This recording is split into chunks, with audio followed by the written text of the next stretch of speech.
اعوذ باللہ من الشیطان الرجیم بسم اللہ الرحمن الرحیم وقل الحق من ربکم فمن شاء فلیؤمن ومن شاء فلیکفر۔ اللہ رب العزت نے سورہ کہف کے اندر بڑی ایک اہم بات کا ذکر کرتے ہوئے فرمایا کہ اے محبوب، آپ جو بھی حق بات ہے ان سے آپ ذکر کر دیں، پھر جو چاہے اس حق کو قبول کرے اور جو چاہے اس حق کو رد کر دے۔ یعنی ایک مبلغ اور داعی کی ذمہ داریاں اس آیت میں بتائی گئی کہ ایک مبلغ اور داعی کی یہ ذمہ داری ہوتی ہے کہ وہ حق بات لوگوں کے سامنے بس پیش کر دے، پیش کرنے کے بعد اس کو زبردستی منوائے نہیں، ہاں دلائل دے سکتا ہے، کوئی اگر سوال کرے تو اس کے سوال کا جواب دیا جا سکتا ہے، کوئی تنقید کرے تو اس کی تنقید کے بدلے میں کوئی بہتر جو ہے وہ اصلاح کی جا سکتی ہے، لیکن لڑا نہیں جا سکتا۔ نہ ہی ایمان اور ہدایت کسی کے اندر زبردستی ودیت کی جا سکتی ہے، نہ ڈالی جا سکتی ہے۔ یہ قرآن نے ایک بڑی واضح بات بیان کر دی۔ حضور نبی کریم علیہ السلام کو حکم دے دیا کہ آپ جو ہے وہ قل الحق من ربکم، کہ آپ اپنے رب کی طرف سے جو ہے وہ حق کو پیش کر دیں، فمن شاء فلیؤمن ومن شاء فلیکفر، تو جو چاہے پھر اسے اختیار کرے اور جو چاہے اس کو ترک کر دے۔ ظاہر سی بات ہے کہ جب اختیار کرے گا تو اس کو فائدہ ہوگا، ترک کرے گا تو اس کو نقصان ہوگا۔ اللہ رب العزت نے قرآن پاک میں یہ بھی فرمایا ہے کہ لا اکراہ فی الدین، دین کے اندر کوئی سختی نہیں ہے، جبر دین کے اندر نہیں پایا جاتا۔ اور یہ بھی اللہ تبارک و تعالیٰ نے فرمایا ہے کہ اللہ تعالیٰ اگر چاہتا تو اللہ تعالیٰ کے حکم سے زمین اور آسمان میں جو کوئی بھی ہے وہ سب ایمان لے آتے، اگر اللہ تعالیٰ چاہے تو۔ لیکن اللہ تبارک و تعالیٰ یہ پسند ہی نہیں کرتا کہ جبراً اور زبردستی اور غیر اختیاری طور پہ کوئی ایمان لائے۔ اللہ تعالیٰ یہ چاہتا ہے کہ اپنے اختیار سے بندہ ایمان لائے یا اپنے اختیار سے کفر کرے، تاکہ اس کو سزا یا جزا دی جائے۔ اگر جبراً اس کو ایمان دے دیا جائے گا تو پھر اس کو جزا کس بات کی، اور جبراً اس کو کفر دے دیا جائے گا تو سزا کس بات کی؟ وہ تو پھر سزا کا کہیں سے حقدار ہی نہیں بنتا۔ تو لہٰذا سزا اور جزا اس بات پر عائد ہوتی ہیں کہ بندہ اپنے اختیار سے خیر اور شر کو اپنائے۔ جب اپنے اختیار سے اپنائے گا تو پھر وہ حقدار بنے گا سزا یا جزا کا۔ پھر آگے اللہ رب العزت نے فرمایا کہ بے شک جو لوگ ایمان لائے اور عمل صالح کیے، ہم نہیں ضائع کرتے ہیں ایمان لانے والوں کے اعمال صالحہ کو۔ یعنی ایمان لانے کے بعد اگر کوئی بندہ نیکی کرتا ہے اور یہ سمجھتا ہے کہ نیکی کا مجھے کوئی فائدہ نہیں ہوا، تو یہ بہت بڑی غلط فہمی ہے کہ جو نیکی بھی آپ کرتے ہو وہ نیکی باقاعدہ آپ کو فائدہ فراہم کرتی ہے، اس کا کوئی نقصان نہیں ہوتا آپ کو، نہ وہ ضائع جاتی ہے، نہ وہ رائگاں جاتی ہے، نہ وہ بیکار جاتی ہے۔ یہ محاورہ ہے نیکی کر دریا میں ڈال۔ تو اس محاورے کا اگر یہ مطلب ہے کہ نیکی کر کے بندہ بھول جائے پھر تو درست ہے، بھولنے سے مراد یہ ہے کہ وہ کہیں نہیں جاتی ہے،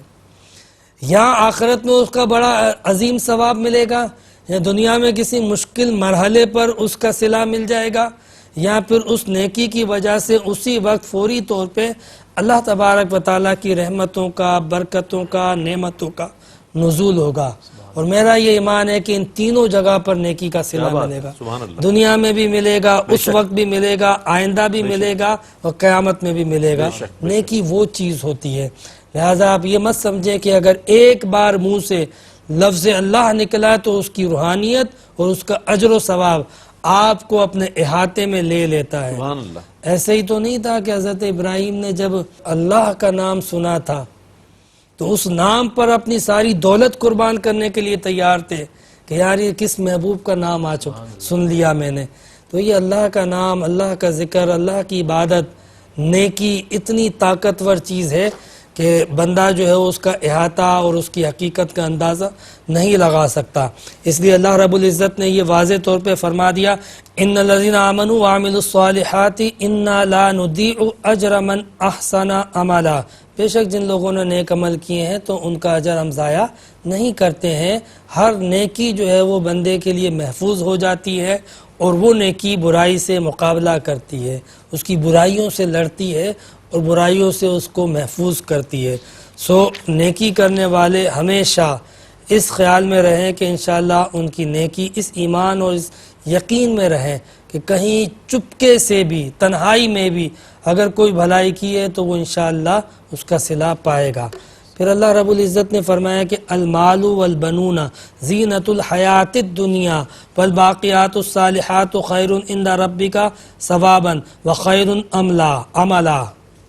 اس جگہ پہ اللہ تبارک و تعالیٰ نے یہ بتایا کہ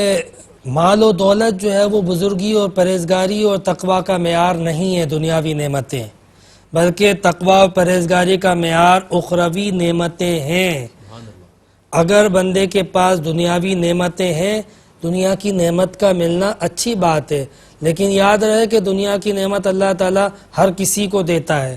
آخرت کی نعمت اللہ تعالیٰ کسی کو دیتا ہے، ہر کسی کو نہیں دیتا۔ تو بزرگی کا معیار آخرت کی نعمت ہے، نہ کہ دنیاوی نعمت۔ المال والبنون زینت الحیات الدنیا، مال اور دنیاوی نعمتیں، اولاد، یہ سب کے سب جو ہے وہ دنیا کے زینت اور دنیا کی نعمتیں ہیں۔ آخرت کی نعمت، باقی رہنے والی نعمت، وہ اچھی باتیں، اچھے اعمال، اچھے اخلاق، اچھے کردار ہیں۔ تو ہمیں آخرت کی نعمت کو بھی اللہ تعالیٰ سے طلب کرنا چاہیے، اس کا تقاضا کرنا چاہیے، اس کو اختیار کرنا چاہیے اور اسے اپنانا چاہیے اور جمع کرنا چاہیے۔ ایسا نہ ہو کہ ہم دنیاوی دولت تو جمع کرتے رہے اور آخرت کی نعمت ہمارے پاس بالکل خالی ہو اور اس سے ہم بالکل عاری ہوں۔ ایسا نہیں ہونا چاہیے۔ دنیاوی دولت کو جو لوگ تقوی اور بزرگی کا معیار تصور کرتے ہیں اور وہ یہ سمجھتے ہیں کہ دیکھیں اللہ تبارک و تعالی ہم سے کتنا پیار کرتا ہے، کتنی محبت کرتا ہے کہ ہم پر اتنی نعمتیں نچھاور کرتا ہے، تو یہ غلط ہے۔ ہو سکتا ہے کہ یہ نعمتیں آخرت میں پکڑ کا باعث بنے، اور یہ بھی ہو سکتا ہے کہ یہ نعمتیں جو ہے وہ حساب و کتاب کا باعث بنے اور اس کا حساب نہ دیا جا سکے۔ تو لہٰذا یہ سمجھ لینا کہ نعمتیں ملی ہیں تو اللہ تعالیٰ ہم سے زیادہ پیار کرتا ہے، غلط ہے۔ بلکہ ان نعمتوں کا اگر صحیح استعمال کیا، ان نعمتوں کو غریبوں میں تقسیم کیا، ان نعمتوں کے ذریعے تعیشات کے بجائے، گناہوں کے بجائے تقوی و پرہیزگاری اختیار کی، اور ان نعمتوں کو ان کاموں میں استعمال کیا جن کاموں کا حکم دیا گیا تھا، اموال کو ضرورت مندوں کے لیے استعمال کیا، اولاد کو اللہ تبارک و تعالیٰ کے دین کے قیام کے لیے، تبلیغ کے لیے استعمال کیا، پھر تو واقعتاً بزرگی تھی۔ لیکن اگر یہی نعمتیں اپنے تعیشات کے لیے، اپنی طاقت اور اپنی بڑھائی کے لیے، اپنے فائدے کے لیے، دنیاوی مقاصد کے لیے استعمال ہوئی تو پھر یہ نعمت نہیں، یہ زحمت تھی۔ تو لہٰذا یہ تصور قرآن پاک کی ان آیات سے واضح ہو گیا، المال والبنون زینت الحیات الدنیا والباقیات الصالحات۔ تو یہ ذہن میں رہے کہ جو باقی رہنے والی نعمتیں ہیں وہ عمل صالح اور اچھی باتیں ہیں۔ پھر اس کے بعد اللہ رب العزت نے ایک اور بات بیان فرمائی کہ وَلَقَدْ صَرَّفْنَا فِي هَذَا الْقُرْآنِ لِلنَّاسِ مِنْ كُلِّ مَثَلٍ، کہ بے شک ہم نے اس قرآن میں پھیر پھیر کے، پلٹ کے مختلف قسم کی مثالیں بیان کیے۔ یعنی ہم قرآن پاک کو اگر دیکھیں تو قرآن پاک جو ہے وہ کبھی ہمیں سابقہ اقوام کے قصص بیان کر رہا ہوتا ہے، کبھی ہمیں مکھی اور شہد کی مکھی کی مثال ذکر کرتا ہے، کبھی ہمیں مچھر کی مثال دے رہا ہوتا ہے، کبھی ہمیں کسی بستی کی مثال دے رہا ہوتا ہے، کبھی ہمیں جو ہے وہ ان گناہ گاروں کی مثال دے رہا ہوتا ہے جو کہ اللہ تبارک و تعالیٰ کے نافرمان اور متکبر تھے، اور کبھی اللہ تبارک و تعالیٰ ان لوگوں کی مثال دیتا ہے کہ جن پر اللہ کی نعمت ہوئی مگر انہوں نے قدر نہ کی۔ تو یہ قرآن پاک ہمیں طرح طرح کی مثالیں دے رہا ہے اور پھیر پھیر کے دے رہا ہے کہ کس کس طرح کے لوگ اس دنیا میں ہیں، کس طرح کی قومیں اس دنیا میں ہیں، کس طرح کے اعمال اس دنیا میں ہیں، اور کس طرح کے عقائد اس دنیا میں ہیں، کس طرح کی فکریں اور فلسفے اس دنیا میں ہیں۔ ہم نے ان سب کے جواب اس قرآن میں دے دیے، اور سب کی مثالیں ہم نے اس قرآن میں پیش کر دی، اور سب کے انجام اور سب کے نتائج ہم نے اس قرآن میں پیش کر دیے کہ کیسا عمل کرو گے تو کیسا نتیجہ آئے گا۔ تو یہ بات اللہ رب العزت اس ایک آیت کے اندر سمجھا دی کہ ہم نے وَلَقَدْ صَرَّفْنَا فِي هَذَا الْقُرْآنِ لِلنَّاسِ مِنْ كُلِّ مَثَلٍ، کہ پھیر پھیر کے ہم نے جو ہے وہ اس قرآن کے اندر مختلف مثالوں کو پیش کر دیا تاکہ ہم تمہیں سمجھائیں کہ کیا ہے حقیقت اور ہدایت۔ پھر اللہ رب العزت نے متصلاً فرمایا وَكَانَ الْإِنسَانُ أَكْثَرَ شَيْءٍ جدلا، لیکن یہ انسان کے افسوس کہ اکثر جھگڑالو نکلتا ہے، یعنی عموماً لڑتا ہے، جھگڑتا ہے۔ اللہ تبارک و تعالیٰ نے ہدایت دی، پیغمبر بھیجے اور باقاعدہ اپنی نشانیاں دکھائیں، لیکن بندہ ہے کہ ان نشانیوں کو تسلیم کرنے کے بجائے، بندہ ہے کہ اللہ تعالیٰ نے جو اس کائنات کے اندر اپنے دلائل قائم کیے، اپنی نشانیاں ظاہر فرمائیں، ان سے نصیحت پکڑنے کے بجائے، ان سے عبرت حاصل کرنے کے بجائے، ان سے عقل حاصل کرنے کے بجائے، سیکھنے کے بجائے تنقید اور بحث میں لگ گیا، بحث و مباحثے میں لگ گیا۔ تو انسان کی ایک صفت بیان کی گئی، اور خاص طور پہ مفسرین نے کہا کہ یہ جو جدلہ کا جو لفظ ہے نا، جھگڑالو کا، یہ نضر بن حارث کے لیے استعمال ہوا ہے، یہ خاص طور پہ اس کے لیے کہ یہ آخر تک نبی کریم صلی اللہ علیہ وسلم سے جھگڑتا رہا اور ضد کرتا رہا، اپنے کفر پہ اڑا رہا، طرح طرح کے دلائل اس کو دیے گئے، اس کو جوابات دیے گئے، نشانیاں پیش کی گئیں، مگر ایک چیز طے کر لی تھی کہ نہیں ماننا تو نہیں ماننا، وہ جھگڑتا رہا، اس سے نہیں مانا۔ تو اللہ رب العزت نے تو بہرحال ہدایت دے دی، اب انسان کی مرضی ہے کہ وہ ہدایت کو قبول کرتا ہے، ان دلائل کو آنکھیں کھول کر دیکھتا ہے، یا وہی تعصب کے چشمے لگا کے رکھتا ہے، یہ بندے کی مرضی ہے۔ پھر اس کے بعد اس صورت کے اندر اللہ تبارک و تعالیٰ نے حضرت موسیٰ علیہ السلام اور حضرت خضر علیہ السلام کی ملاقات کا واقعہ ذکر کیا۔ چونکہ وقت قلیل ہے، میں صرف ملاقات کے اسباب پر اکتفا کروں گا۔ قرآن پاک کی آیت ہے وَإِذْ قَالَ مُوسَىٰ لِفَتَاهُ لَا أَبْرَحُ حَتَّى أَبْلُغَ مَجْمَعَ الْبَحْرَيْنِ أَوْ أَمْضِيَ حُقُبًا۔ حضرت موسیٰ علیہ السلام نے اپنے خادم سے کہا، یعنی یوشع بن نون سے، کہ میں اس وقت تک سفر کرتا رہوں گا جب مجمع البحرین سے کی جگہ پہ نہ پہنچ جاؤں جہاں دو دریا ملتے ہیں۔ اصل میں حضرت موسیٰ علیہ السلام نے یہ بات اس لیے کہی تھی کہ حضرت موسیٰ علیہ السلام کو اللہ تعالیٰ نے اپنے خاص بندے سے ملاقات کی جگہ بیان کی تھی کہ اس جگہ پہ میرا وہ خاص بندہ ملے گا، اور اس خاص بندے کو ملاقات کے لیے اللہ تبارک و تعالیٰ نے اس لیے ذکر کیا تھا کہ حضرت موسیٰ علیہ السلام ایک موقع پر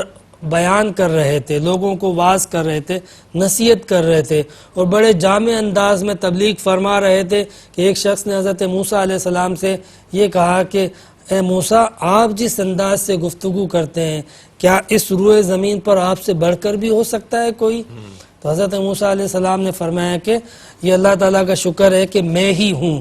تو حضرت موسیٰ علیہ السلام کے اس فرمان پر اللہ تعالیٰ نے ایک فرشتہ بھیجا تھا اور فرمایا کہ اے موسیٰ اس جگہ پہ جا مجمع البحرین پر، اور وہاں میرا ایک بندہ ملے گا، اس کے پاس تجھ سے زیادہ علم ہے، اس سے جا کے سیکھ بھی اور تربیت بھی حاصل کر۔ تو یہ ہے حضرت موسیٰ علیہ السلام اور خضر علیہ السلام کی ملاقات کا آغاز اور آغاز کا سبب کہ کس لیے حضرت موسیٰ علیہ السلام گئے تھے خضر علیہ السلام سے دو دریاؤں کے پاس ملاقات کے لیے۔ واقعہ اس کے شان نزول مفسرین نے یہی بیان کیا کہ حضرت موسیٰ علیہ السلام نے یہ بات ذکر کی تھی، حالانکہ وہ بات بالکل درست تھی کہ روح زمین پر جب کوئی پیغمبر ہوتا ہے تو پیغمبر سے بڑھ کر کوئی نہیں ہوتا، لیکن ایک بات ہے کہ اللہ تبارک و تعالیٰ ہمیں ہر موقع پہ سکھانا چاہتا ہے۔